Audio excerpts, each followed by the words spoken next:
Hi, fourth and fifth graders. It's me, Miss Lemon, and I am here with you today to run you through the options we have this year for book clubs.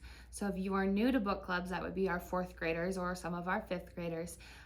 During testing week, we test during the morning. Both fourth and fifth grade will take their tests on their computers during the morning.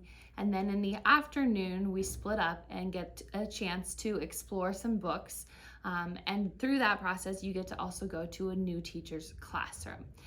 So each student gets to choose and rank the books that we are about to preview here together. And you'll rank them 1 through 8, with 1 being your top choice and 8 being your least favorite choice. And then you'll get put into groups accordingly. So hopefully by this point, your teachers have passed this book tasting menu out to you. It says book tasting menu spring of 2024.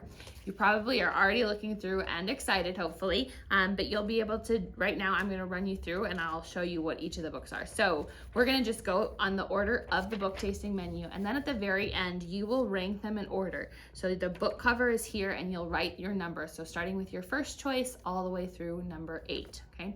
So let's go ahead and start with our very first book. This is the book Doodleville, and it's written by author Chad Sell, and this book will be done with Mrs. Reek in the library. Now, Doodleville, for those of you who have read Cardboard Kingdom, is done by the same author and illustrator, but it's a new storyline, so it doesn't have the same characters as Cardboard Kingdom. However, in Doodleville, there is a girl named Drew, and she has drawn a bunch of doodles, and they have a home that she's also drawn for them called Doodleville. But she also ends up drawing a monster. Now, the doodles come to life in this story and they have little personalities. Unfortunately, the monster then tries to destroy everything she has created in Doodleville. And so she has to utilize her friends and her imagination to figure out how to fix the problem she has created for her doodles here in the book Doodleville. So this is a graphic novel similar to Cardboard Kingdom. So this is a really great option if you're into graphic novels or if you loved Cardboard Kingdom. The next book is The Fort. Written by Gordon Korman, and this is with me, and we'll be here in my room. Gordon Korman has a lot of different books he's written, so some of you may have read some of his other books. He is an amazing author. This book is about a group of friends, and they live in a place that has a hurricane. After the hurricane, they're out exploring in the woods, and they find a trap door that leads down to a bomb shelter. Now, these friends, and then there's one new kid that they don't really like, they end up turning this bomb shelter into their fort, and they love it and they hang out there. Unfortunately for one of the children, it ends up being a necessity and a place that he can hide to stay safe. So this is a really great option, and again, this one's here in my room. I'll go ahead now and turn. So those are the front two. So turn in your menu to the next page and you'll find our first book, which is The Wild Robot by Peter Brown. This book will be taking place in Mr. V's classroom up in the 5th grade hallway. Now, The Wild Robot is a book about a robot named Roz, and she opens her eyes and she's on a deserted island. She has no idea who's created her or what she was created for, and she has to encounter some things. She comes into contact with some animals and some different situations that happen, and then she ends up befriending the animals and trying to figure out how is she going to survive. Right around the time she figures out how she needs to survive is when all of a sudden her memories come back. And so this one's a really interesting story of survival and also just some suspense in that novel. So really a great option with Mr. V. Next up with Mr. Smith is Artemis Fowl. Artemis Fowl is a 12-year-old millionaire, genius, and a criminal mastermind. So he has a great story here that's written about him after he has kidnapped a fairy. Now, these aren't the fairies like Tinkerbell or the fairies that we think about. It says here on the back of the story that these fairies are armed and dangerous. And right when he thinks he's in control, a bunch of things change for Artemis Fowl. So this is a really great option with Mr. Smith. Our next book with Miss Kohler is called Anyone But Ivy Pocket. Now, Ivy Pocket is a 12-year-old orphan, and she works as a maid, and she's kooky and strange and gets herself into lots of trouble. Well, all of a sudden one day, she meets an interesting woman who gives her the task of delivering a precious diamond to another 12-year-old. And these are her adventures as she goes to deliver this priceless gem to this other 12-year-old girl. So that's Anyone But Ivy Pocket with Miss Kohler. On the next side of the page, so those are all of our 5th grade classrooms upstairs. So then on the next side of the page, we have our 4th grade classrooms. Starting out with Where the Mountain Meets the Moon by Grace Lin. Now, this story is written by a Chinese author. She was raised as a Chinese American, and she, in her youth, really didn't want to embrace her Chinese heritage and culture.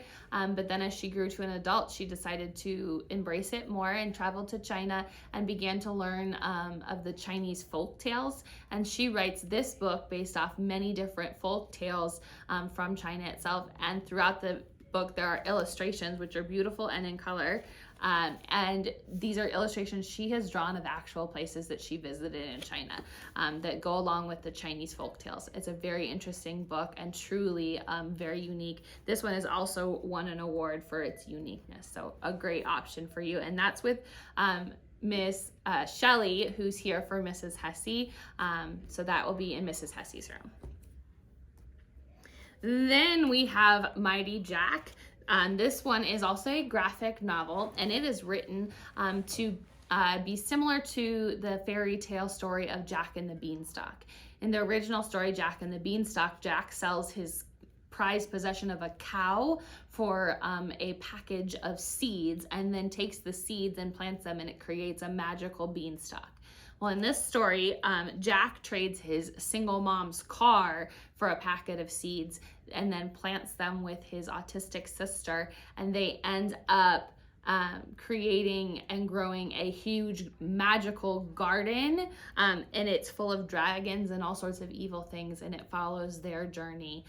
It's a very excellent and creative book about friendship and siblings, and also creativity around the fairy tales that we've known. All right, our last book is with Mrs. Ferris, and this is I Survived the Sinking of the Titanic. This is the graphic novel version of that book.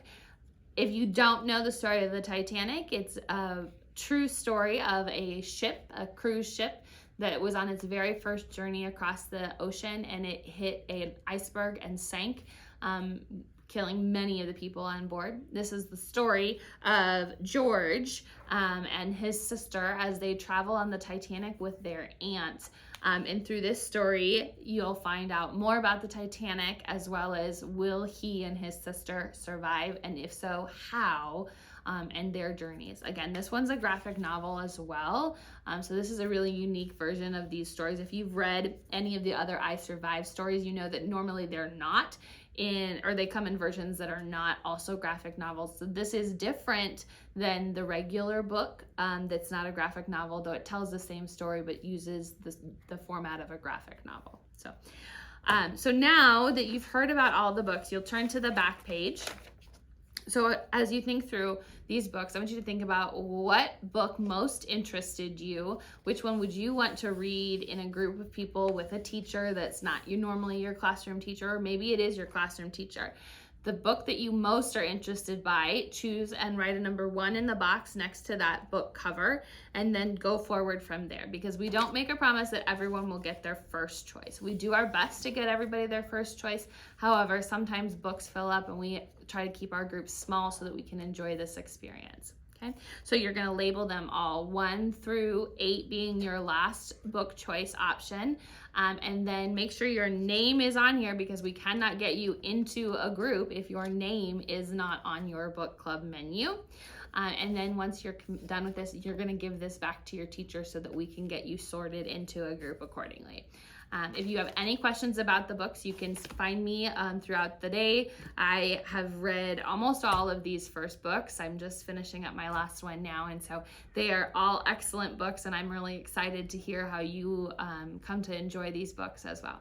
I hope you have a great day, and I'll talk to you soon.